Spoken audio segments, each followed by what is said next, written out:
Hello， 大家好。接下来的时间就是有2位印尼同学分享他们在台湾生活的一些分享，希望通过他们的分享，就是可以给大家更认识台湾，然后更认识在台湾读书的一些生活分享。Halo semuanya, sesi selanjutnya adalah sesi sharing dari 2 teman kita yang berasal dari Indonesia, di mana mereka akan sharing seputar kehidupan berkuliah mereka selama berada di Taiwan. 我是陈如纯，英文名字叫 Yindika Lawrence。我是来自棉兰苏门答腊，就是在印尼。然后我在台湾差不多7年了，就是从读大学到现在读硕士毕业了。7年的期间都是在朝阳科技大学念书。Halo semuanya, perkenalkan nama saya Yindika Lawrence. Asal saya dari Medan, Sumatera Utara, dan saya sudah berada di Taiwan selama kurang lebih 7 tahun. Dimulai dari studi saya S1 sampai sekarang sudah selesai S2。第一个问题，在台湾念书期间有遇到哪一些的挑战？apa tantangan selama berkuliah di Taiwan？我还没来台湾之前，就是在印尼已经就是考上汉语水平考试，就是偏于简体字的，然后考上了第4级。Jadi sebelum saya datang ke Taiwan, saya sudah lumayan menguasai bahasa Mandarin, di mana saat di Indonesia saya bahkan sudah mengambil sertifikat bahasa Mandarin. Saat itu saya mengambil tes HSK dan mendapatkan level 4. Ya, walaupun level 4 itu bukan level yang tinggi, tapi dengan level ini saya bisa berkomunikasi dan bisa memahami pembicaraan, bacaan dengan bahasa Mandarin dengan orang di sekitar saya. Disclaimer dulu, saya mengatakan ini bukan untuk menyombongkan diri, tapi ada poin selanjutnya yang akan saya sampaikan kepada teman-teman. 虽然已经考上了第4等级的一个汉语水平考试，但是我上课的时候就是在跟台湾人就是同班，然后上课的时候老师都是用中文，然后同学也是都用跟我都是用中文来做沟通，所以大致上上课的方面都是必须要用中文的。然后回到刚才的第1学期时候，我会觉得上课时候会有一些挑战。挑战的部分就是在跟着老师上课步骤的一个挑战，因为还在适应当中，就是适应在台湾的一个上课的模式。dengan memiliki background sertifikat bahasa Mandarin yang begitu pun, saya memiliki kesulitan dalam memahami apa yang diajarkan oleh para dosen saya pada saat awal semester saya berkuliah di Taiwan, di mana saya berkuliah di lingkungan, di kelas yang semuanya orang Taiwan. Bahasa yang kita gunakan pada saat kelas itu adalah bahasa Mandarin. Dan kebetulan juga di jurusan saya di tahun pertama dan tahun kedua itu banyak membahas tentang teori.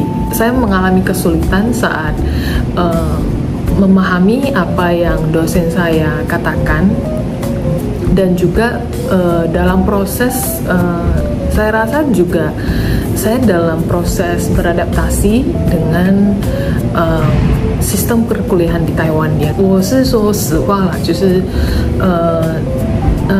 幸好就是在朝阳的老师啊，然后同学们都是很欢迎我们这些外籍生，就是他们知道我们是外籍生，然后有时候会就是上课遇到困难的时候，他们就是同学都很乐意的去帮忙协助我们，但是就是要说啦，就是如果你有一些不懂的啊，还是你有哪些不清楚的，你就是可以多问同学，还是多问老师，他们都很乐意的帮你解释，然后很乐意的，就是提供资讯给你这样子。Tentu saya bersyukur sekali berada di lingkungan yang begitu bagus di sini. Ini saya hanya sharing pengalaman nyata yang saya rasakan di sini ya. Jadi itu bukan hiperbola mengatakan kampus ini begitu baik, enggak. Tapi ini adalah kenyataan yang saya alami, di mana saya bersyukur karena teman-teman di kelas dan para dosennya di sini tuh sangat welcome sekali. Mereka tuh sangat welcome dan membantu kita, apalagi yang berasal dari luar negeri. Tapi tentunya jika kita mengalami kesulitan atau ada masalah yang kita tidak terlalu pahami pada saat proses pembelajaran, kita harus bertanya, kita harus mengatakan kita mengalami kesulitan atau kendala di mana. Kita tuh bisa sharing kepada teman-teman kelas atau bisa sharing kepada dosen. Mereka tuh akan sangat membantu kita. 我讲一个举例好了，第一天开始上课时候，老师就有提到说，期中考跟期末考都是笔试考试，然后我就是很紧张，就是下课时候找老师聊，然后就跟老师说，老师我是外籍生来的，我繁体字写作的方式有限，然后可能会写。使用简体字，希望老师可以体谅。然后老师又想了啊，你是外籍生，那你有没有你在费用的部分有没有遇到困难？还是这样子好了，老师有个课本是老师用的，老师先借你用，然后这学期结束之后你再还给老师。可是后来就是老师把课本送给我了。Saya akan sharing tentang pengalaman di hari pertama saya kuliah. Jadi pada saat hari pertama kuliah, di sini saya tuh kuliah full 4 tahun, kuliah untuk ngambil degree. Jadi bukan untuk kuliah ngambil hanya untuk ngambil bahasa. Ketika mendengarkan bahwasanya akan ujian secara tertulis, saya lumayan terkejut, dan pada saat istirahat saya langsung menghampiri dosennya. Ketika saya hampiri dosennya, saya tuh jelasin kalau saya itu adalah mahasiswa internasional, di mana secara penulisan saya mungkin punya keterbatasan dalam menulis aksara tradisional Chinese, tapi tolong izinkan saya untuk menulis aksara simplified. Terus dosennya bilang, ya oke, nggak masalah.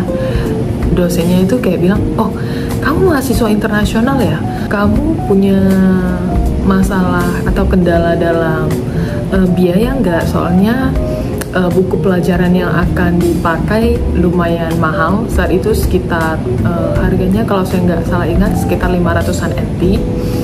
Dan dosennya tuh langsung bilang ke saya, kalau enggak nanti setelah kelas selesai kamu ikut saya ke ruangan saya dan saya akan meminjam. Dan dosennya ini bilang dosennya itu akan meminjamkan buku pelajarannya untuk saya gitu, karena dia mikirnya mahasiswa internasional takutnya nggak ada uang buat beli buku gitu. Jadi maksudnya dari cerita ini saya tuh pengen sharing bahwasanya dosen di sini sejauh yang saya temui itu lumayan sangat friendly, dan mereka itu sangat welcome kepada mahasiswa internasional. Hanya saja jangan malu-malu untuk bertanya gitu, kalau misalnya ada masalah atau ada kendala apapun yang kamu hadapi, semuanya bisa dikomunikasikan dengan dosen ataupun dengan teman-teman di kelas. Atau di kelas itu ada ketua kelas sih, jadi kamu juga bisa tanyakan langsung kepada ketua kelas yang ada di kelas kamu gitu.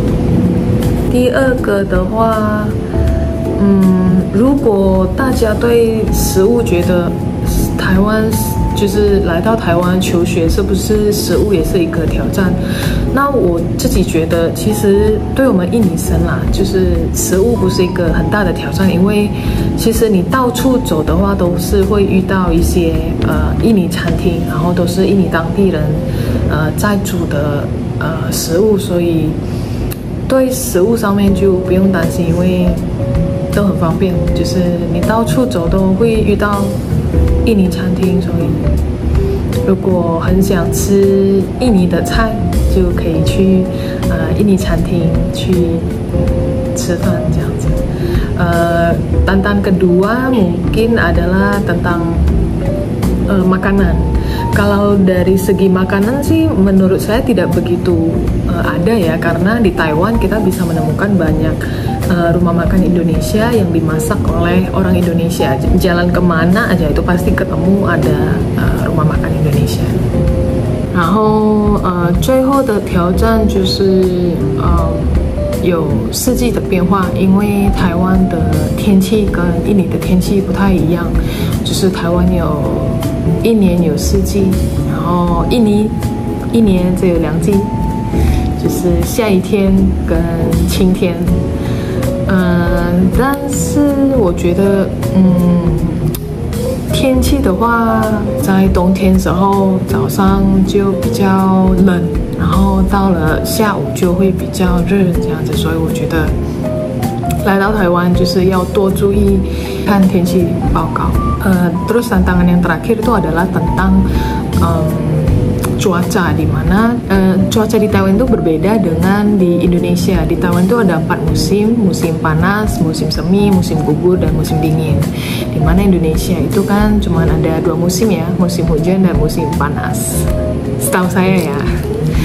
Jadi setiap hari harus cek ramalan cuaca。我的分享就到这里，接下来会有另外一个同学分享他的求学经验。